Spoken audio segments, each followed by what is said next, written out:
Hello বন্ধুরা, সবাই কেমন আছো? আমার মিষ্টি পরিবারের সকল সদস্য, আশা করছি তোমরা সবাই খুব ভালো আছো। ভগবানের আশীর্বাদে আমিও খুব ভালো আছি। সবাইকে জানাচ্ছি হালকা শীতের উষ্ণ অভিনন্দন। তো আজকে চলে এসেছি আমাদের বাড়ির পূর্ব দিকের বাগানটাতে। কেন এসেছি সেটা তোমাদের সঙ্গে অবশ্যই শেয়ার করব। এই যে লেবু চারাটা আজকের এটাকে বসাবো, মানে এই যে পটটা তো দেখতেই পাচ্ছ, খুব ছোট্ট একটা পটে ছিল, কিন্তু এটাকে এখন কিন্তু মাটিতে দিতেই হবে। তো আমি যে কারণে চলে এসেছি এই যে এইখানে বসাবো। তো তার আগে সব কিছু নিয়ে চলে এসেছি, যে শাবল নিয়ে চলে এসেছি, গর্তটা করব। আর এখানে না ওই গাছ কেনার সময় ওদেরকে বলতে কিছু খাবার দিয়েছিল, এতে কি কি আছে আমি অত কিছু জানি না, কিন্তু ওরা গাছ বসানোর জন্য লেবু গাছে টাছে দেওয়া যায় এরকম একটা খাবার তৈরি করে দিয়েছিল। মাটিতে যদিও অত কিছু লাগে না, কিন্তু তবুও দেবো, যেহেতু আবার একবার লেবু গাছে ফুল আসার সময় হয়ে গেছে, তাই ওকে একটুখানি এক্সট্রা কেয়ার নিতে হবে, যাতে এবার এই ফুলটা আমরা মানে পেয়ে যাই আর কি। আর সত্যি কথা বলতে বন্ধুরা, এই লেবুটা মানে কি লেবু এখনও সঠিক জানি না, কারণ ভেবেছিলাম হয়তো এটা বাতাবি হবে, কিন্তু বাতাবি লেবুর কোনো চিহ্নই পাইনি যখন কেটেছিলাম আর কি। বাতাবি লেবুর কোনো চিহ্নই পাইনি, তো জানি না সত্যি কথা বলতে। কেউ বলছে এটা নাকি পাহাড়ের মালটা, বা কেউ বলছে পাহাড়ের মুসম্বি, জানি না, কিন্তু লেবুটা টকের কোনো রকম কোনো চিহ্ন নেই, অপূর্ব খেতে। আর তো যাই হোক, সেটা যে কারণে একটুখানি যত্ন নিয়ে বসাবো আর কি, ওই জন্য মাটিতে দেবো বলে চলে এসেছি। তো এখন একটা বড় করে গাড্ডা খুঁড়বো, সেটা একটুখানি দেখো। তো আগে গর্তটা করে নেবো। এখানে এবছর এত বৃষ্টি হয়েছে, এখানে একটা টব ছিল, ওই ওটাকে কি বলে, জারুল গাছের একটা টব ছিল, তো সে কারণে গর্ত হয়ে বসে গেছে। তবে গর্তটা করব ঠিকই বড় করে, কিন্তু গর্তটা বেশি ডিপ করব না। তার একটাই কারণ, এই 2-3 বছর ধরে দেখছি না বর্ষাকালে প্রচুর পরিমাণ জল জমে যাচ্ছে এই জায়গাটাতে, যেটার জন্য সেই আমার সারা বছরের যে সজনে গাছ লাগিয়েছিলাম সেটা কিন্তু মরে গেছে। তো ওই জন্য সত্যি কথা বলতে অতটা ডিপ করব না, একটু চওড়া করে। আর যেহেতু টবটাতে তো মাটি ভর্তি, একটুখানি উঁচু করে বসাবো, যাতে গাছটা কোনোভাবে না মরে। যে কোনো তৈরি গাছ যদি মরে যায় না, খুব খারাপ লাগে। আর আমাদের মালিক কাকুর ভরসায় থাকতে পারলাম না, কারণ উনি কবে আসবেন তা ঠিক নেই।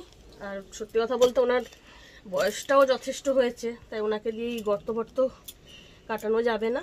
আমি বসিয়ে দিই গাছটা, অনেক দিন জল দিইনি, যেহেতু পট থেকে তুলতে অসুবিধা হয় জল থাকলে, যে কারণে জলও দিইনি। আর এই জায়গাটা বসালে না রোদটা খুব ভালো লাগবে, যেটা একটা ফল গাছ হোক ফুল গাছ, যে কোনো গাছের জন্য মানে রোদটা ভীষণ দরকার। অনেক পাথরও রয়েছে, সেগুলোকে আস্তে আস্তে তুলে ফেলছি।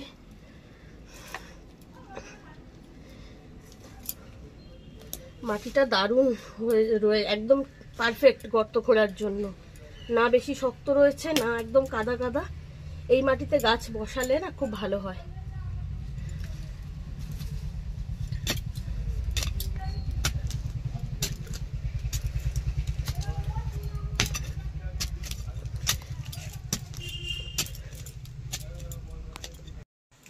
তো বন্ধুরা, এই মোটামুটি একটা মিডিয়াম সাইজের গর্ত করে নিয়েছি। তো এখন দেখবো গাছটাকে আগে বার করে আর এটাকে দেখবো কতটা লাগে, যদি আর একটু লাগে তাহলে আর একটু করতে হবে। এই দেখো, যে কারণে আমাদেরকে সবসময় গাছ বসানোর আগে টবের মানে পটের মাটিটাকে না খুব ভালো মতো শুকনো করে নিতে হয়।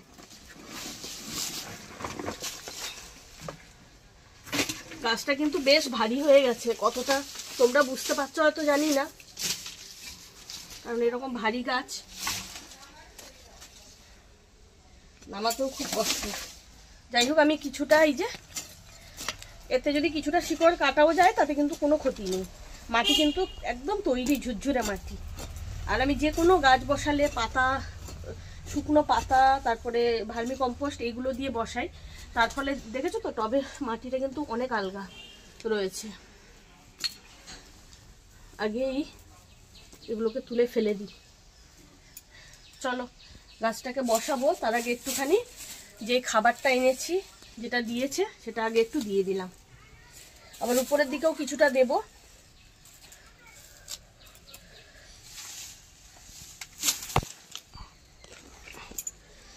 একদম পারফেক্ট হয়েছে গর্ত কাটাটা, কারণ আমি একটুখানি উঁচুই রাখতে চাইছিলাম যাতে গাছটা কোনোভাবে জল জমে মরে টরে না যায়। যদিও বড় গাছ, খুব একটা মরার চান্স নেই, তাও একটু উঁচু থাকলেও ক্ষতি নেই। আমার যেহেতু মাটিটা খুব ভালো মতো ছিল, তো সে কারণেই আর কি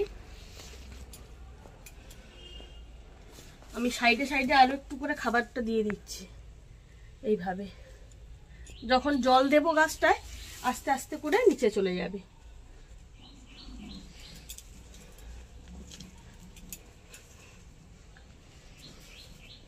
আর নিচে যেহেতু ঝুরঝুরে মাটিগুলো দেওয়া আছে না, ওতে গাছ আস্তে আস্তে শিকড় নিতেও সুবিধা হবে।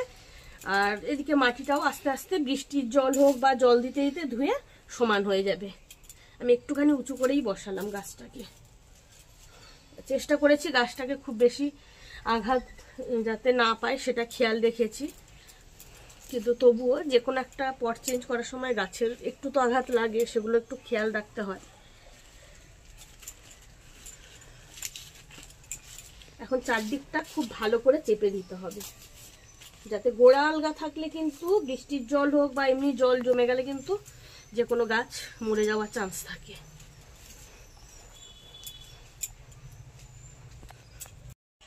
তো বন্ধুরা, এখন হালকা করে একটু জল দিয়ে দেবো, যাতে এই যে খাবারটা দিলাম সেটা যাতে কোনোভাবে ধুয়ে না বেরিয়ে যায়।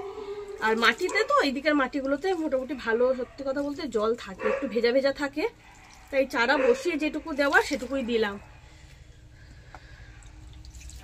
তো চলো, ভিডিওটা কেমন লাগলো তোমরা অবশ্যই লাইক কমেন্ট শেয়ার করে একটু জানিয়ে দিও, কারণ তোমরা কমেন্ট করলে সত্যি কথা বলতে আমাদের মতো কন্টেন্ট ক্রিয়েটাররা আমরা খুব উৎসাহিত হই আর কি, ভালো লাগে, তখন ভিডিও বানানোর একটা ইচ্ছা বা এনার্জিটা পেয়ে যাই। তো চলো, এখনকার মতো বিদায় নিচ্ছি।